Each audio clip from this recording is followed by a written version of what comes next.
host for the evening and your first reader. Robert W. Lynn is a writer from Virginia. His debut collection of poems, Mothman Apologia, there's no wrong way to say it. Apologia, was selected by Ray Armantrout as the winner of the 2021 Yale Series of Younger Poets Prize and is now out from Yale University Press. His chapbook, How to Maintain Eye Contact, is forthcoming from Button Poetry in 2023, and his poems have been featured in the Cincinnati Review, Michigan Quarterly Review, the Southern Review, the Yale Review, and other journals. He splits his time between Brooklyn and Virginia's Shenandoah Valley. So Robert will, I don't know if Robert will read first, but he'll take it away from here. So please give a warm round of applause for Robert, Devon, Chessy, and Marissa. Thrilled to be here. This is kind of my dream reading location because it's my local bookstore. I live just on the other side of Empire, and I've been coming to readings here since well before the pandemic. So it's nuts because I feel like I've seen so many incredible writers here, Morgan Parker and Shira Ehrlichman and Sam Ross and Paige Lewis, a bunch of others.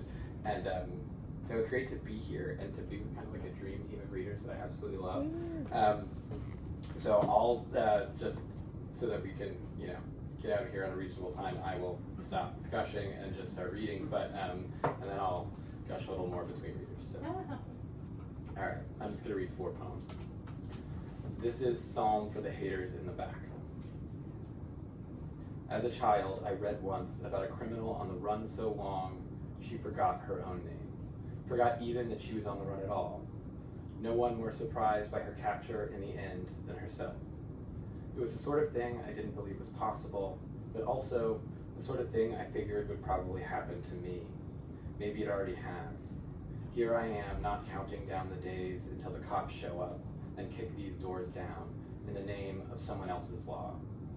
When that time comes, when the front door swings off its hinges, I hope I know what to do, like so many sea turtle hatchlings, squirming towards an ocean. A lost dog breaking into a run when it hears its name for the first time in years.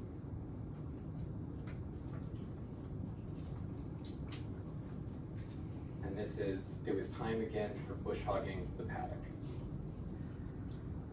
And there I was, 5'4" and most way old enough to drive, and so with the kind of deliberation useful for disguising fear, my father went about showing me the stick shift on the old Ford tractor, the one he bought with the first of his government wages and loved so much he even had it loaded on a lowboy and brought down to this house when he moved off the mountain, this house where every morning he took coffee on the porch, watching 2 wild turkeys disappear into the woods with the last of the dark.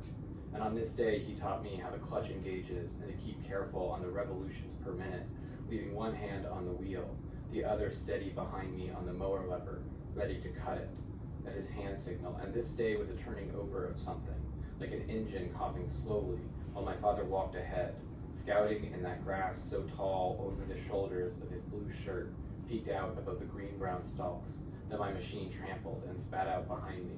With the constant turning of that heavy steel blade, he explained was dull by design to whack but not catch in the dense growth. And here I was cutting clean the swath behind me in the field, scanning to my side to check for big rocks and other unknowables.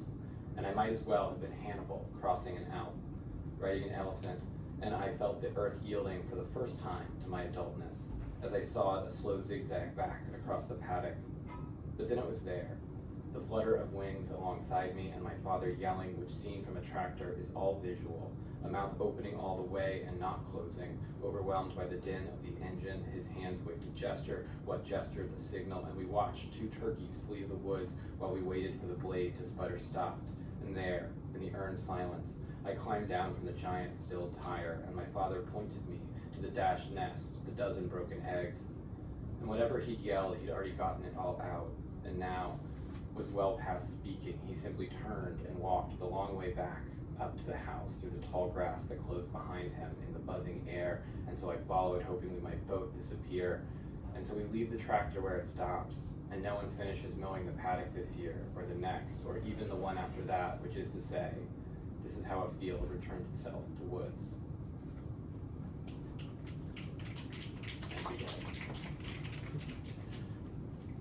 This is the Mothman watches a TV movie and resolves to steal the Declaration of Independence. Does it have to be true that everything we touch we break a little? Josh's garden fence, my bicycle, Reva's walk to work after you shouted her name. Can you give me something of a counterexample? I ran out yesterday. The TV showed pictures of labs in California, so sterile breathing was its own kind of crime. We always thought of ourselves as too small to smudge anything, yet by design or indifference, our flashes bleached even the founding parchments. No one knows what they will do with power until they have it. None of us believes we got it when they do. Also, it's really nice to meet Marissa and Chessy in person. I have admired your poems for parts. One of the great graces of poetry readings like this is getting to meet poets, fellow writers. I'll kick off by reading the title poem of my book, Philomath. Philomath. Love of learning is what Philomath means. This side of a ghost town, what kids are here hang out in gravel parking lots and hunt pixelated deer at the woodsman. They break into gutted sanctuaries of timber mills, looking for places to leave their neon aerosoled names. And Philomath bakes tires as the only place to buy new chains. Cherry trees the best price on feed, and Ray's has everything, from meds to milk to lucky strikes and pocket knives. The only outlet in Philomath sells wood, the kind that grows just here and in the Holy Lands. True Value boasts all the sturdy deadbolts for when the back door's gone, busted again. My friend Megan is still giving out blowjobs to mechanics and drinking red cough syrup until she doesn't care about her stepdad walking around covered in nothing but sweat and dirt. Me and you are gonna get trashed tonight, she says to me every night. If I ask my dad if Megan can move in, and he says 12 cats and 2 dogs are enough in Philomath, I'd be lying if I said people don't get saved. Every week at the Nazarene church where Megan and I go to vacation Bible school and sing about going straight to heaven or down the hole where the pastor slips nylons over our faces and tells us to suck pudding from a bucket just to show how far we'll go to be forgiven. We swallow it all because this is how you get close to God and Philomath. When Megan's dad learns she's saved and he's not, he teaches her a lesson about being sorry and how God is not watching Philomath. On Monday, Megan's eyes can hardly open, and our school bans liquid paper and permanent markers and the word bomb because they could cause us to die before our time. Megan spends breaks in the bathroom, and I know not to follow her. I go to the library where I check out A Season in Hell because they don't have illuminations and never will, and I feel alone around all the smart kids who raise up pigs to pay for college. They belong to 4-H and know how to sell living meat to the highest bidder. They get made fun of by people like Megan and me and the boys who only wear camo and talk about the beauty of a deer spitting up its life, and most anybody the teachers have given up on, which is nearly everyone. I care about Philomath and its love of learning bumper stickers that turn invisible under mud. Its historical society that hangs quilts over the walls of Paul's Place, where loggers get bottomless Joe, that documents every haunting, every sighting of a ghost. And Megan is still in the bathroom stall, learning what it means to be in Philomath for good.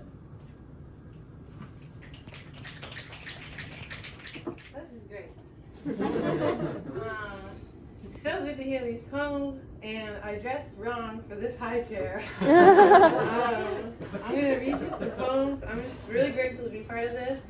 I don't know if I should talk more. I'm just going to go for the reading. Maybe I'll add a little something more later. Okay. This poem is for my friend Sam. It's called Last Day. Marie says it's shattering to be recognized. For what you want to reach back towards you, say, I see you. Maybe this is why I'm crying all the time again. in the chip aisle at the grocery store, at my beige, wipeable desk, in bed, 6 a.m., suddenly awake, like a big leaf flipped over in the wind. My eyes are turned to liquid and suspended, not pouring out the sockets, just warbling on the edge of themselves like screensavers. Blue, white, silver, pink, black, to name 5 of the colors involved. I turn the volume up and watch little gray parentheses ripple out from the cartoon speaker icon. I drew this for you. So I didn't know how to say it. Oh God, oh God, oh God. I am 1,000 times more shattered than I've ever been before, barring like 10 other times. I feel invisible. Or no, what I mean is I can't see me, but you can if you want to. Just stand across the street. I figured that out last night, walking home from church. My bedroom lights were on, and in the window, there stood Sam, swaying in his small white underwear. He was smoking a joint and changing the radio station. He had a baseball cap on. It was deeply moving. So there it is, I whispered. Matt Cook has a poem about death where he says it's like seeing your own house from across the street. Was this the reverse of that? Or that? Okay. So, this is the next poem. Thanks you. Well, I can't even speak. I probably have lipstick on my face for my mask. So lovely to be here. Thank you all for having me. It's such a joy and an honor to read with these 3 magnificent poets. Some who I've known for a while, some that I've only just recently met, but whose work I've seen and admired for much longer. So yeah, I'm going to read 2, maybe 3 poems today, depending on how nervous I get and how fast I speak. The first one, is called Wild Grasses. As a girl, bare legs ablaze with pollen, tamed beast would pull you into the wild grasses. Across the torch of midday, August illegible twist and cut. Roar of those tall, unnameable flowers, and pond frogs, field mice, wasp and yellow jackets, hornets, and whatever force teased them upward, outward. Fear was not knowing a face until it struck. No warning, though sometimes the dog would balk, its leash yank in your sun-damp hands, before something split the wave grass, some angular primordial face, if not toad, then snake, if not black, then corn, then one of those awful kinds with death wetting their mouths. Their lips a fulcrum between equinox and annihilation, a known world left swaying at the skin's edge. And you'd grow strange then, consequence of such a minuscule mouth, filament of fang, half dewdrip of venom, made birth slick, hound-eared, deer-gazed girl resharpening the wan, dulled animal. And you'd feel unsealing a different possible. First, an impact dense as conviction, blunt force like an arrow running neat through bone.